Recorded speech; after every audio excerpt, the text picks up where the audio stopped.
This is Phil Fowave. I'm outside at the moment with my little gal, a little doggo walk. But I thought that today I am going to talk about Heinz Hopf, Gothenburg. The CD released in 2013 via Triangle Records. At that time, Heinz Hopf was a duo comprised of Mattias Andersson and Dan Johansson, the latter being primarily known for his work as Sewer Election and also his band Neutral, which I'm also a huge fan of. Eric Nystrand officially joined Heinz Hopf in 2015. The CD is comprised of 3 lengthy and blistering harsh noise tracks and clocks in at about 39 minutes total runtime.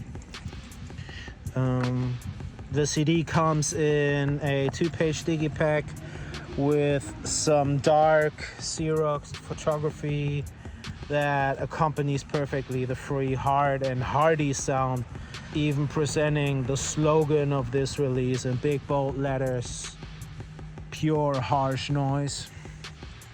First piece on the CD, Borlänge Anti-Life.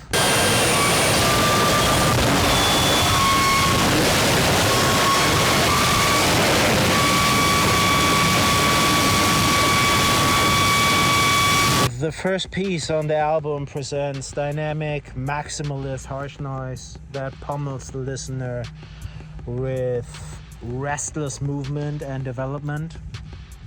Very prominently, junk noise is being paired with feedback performance and sounds that are being picked up during performance, like voices and physical movements. The piece is always multi-layered, but manages to keep a certain restraint that keeps most of the sounds easily identifiable. Of course, there is a certain push and pull regarding this. Like, some moments are way more balls to the wall and monolithic than others that pull back a little and give the listener room to breathe.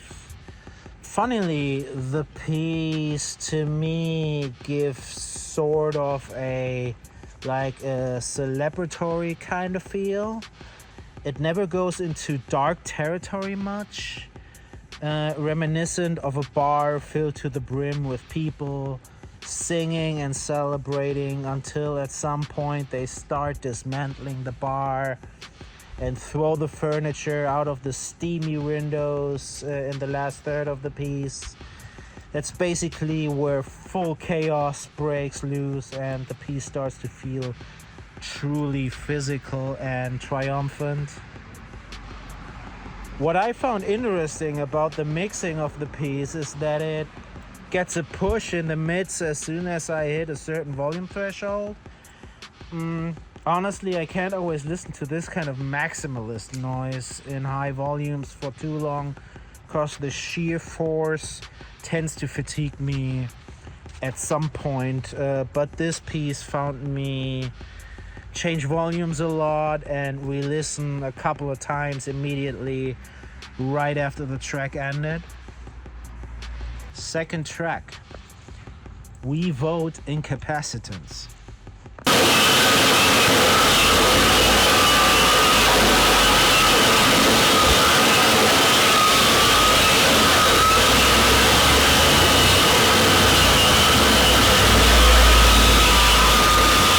I'm sure they do vote incapacitance.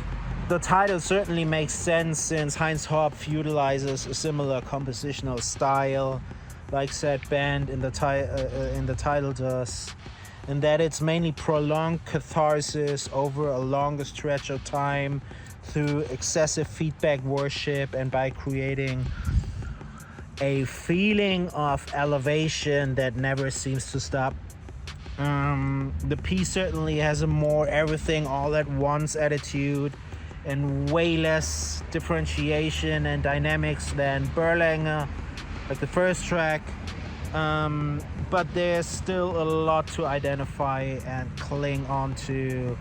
And the last third has some moments where the high feedbacks claw their way out of the pools of noise and slap you in the face before jumping back in. The sheer force in sound is simply a display of pure energy. It pushed away my thoughts more than the first piece did, and it didn't annoy me with sound that was added to deliberately piss off the listener. It's well balanced and I really enjoyed the piece. Buffet Pousagi.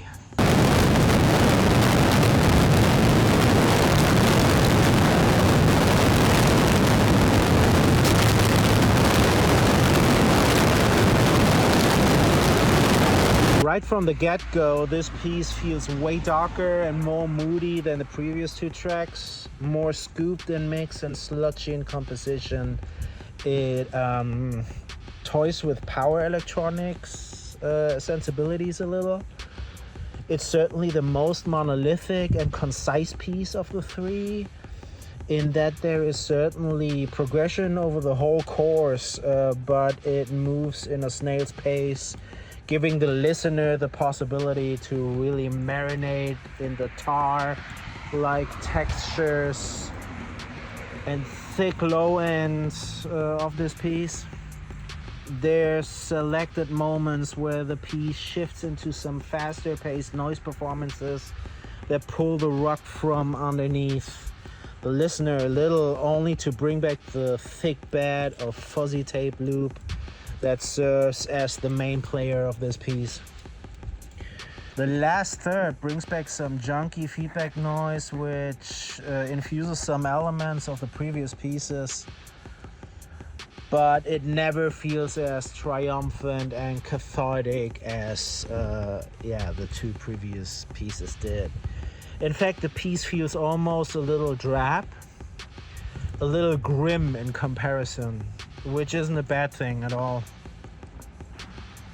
While being consistent in sound, this album brings three very differently composed tracks to the party, which gives it almost a vibe of an EP or a mixtape.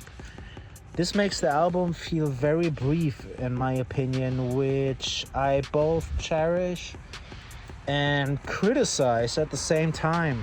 One half of me enjoys the energizing, non-conformist and fresh vibe of this release that makes it a strong contender for me for releases I throw on when I just need some sonical slaps in the face.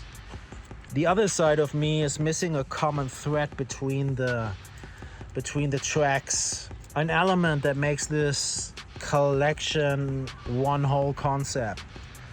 But it's not a deal breaker for me at all. It's just that ever looming doubt, like, would the album been greater if Heinz Hopf focused a little more on the narrative arc of the whole release? I don't know.